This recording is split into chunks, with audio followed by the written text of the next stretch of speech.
সোহাগে আদরে ধারাবাহিকের আজকের এই নতুন পর্বতে দেখতে পাওয়া যায় সূর্য আজ অফিস থেকে তাড়াতাড়ি ফিরে সরাসরি রান্নাঘরেতে গেল। সোহাগ তখন রাতের জন্য সবজি কাটছিল। সূর্য সোহাগের হাত থেকে ছুরিটা সরিয়ে নিয়ে শান্ত স্বরে বলল, অনেক তো হলো, এবার একটু নিজের জন্য বাঁচো, চলো আজ বাইরে যাব।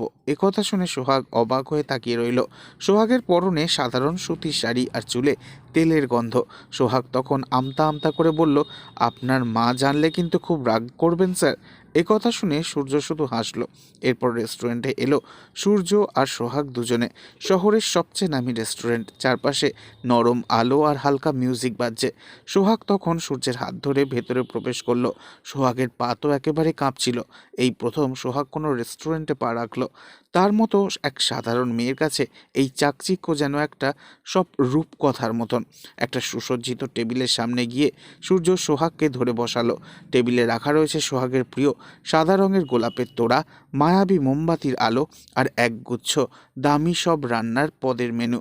সোহাগ বড় বড় চোখ করে তাকিয়ে বলল, এত আয়োজন আমার জন্য স্যার? আমি তো সাধারণ একজন মেয়ে মাত্র।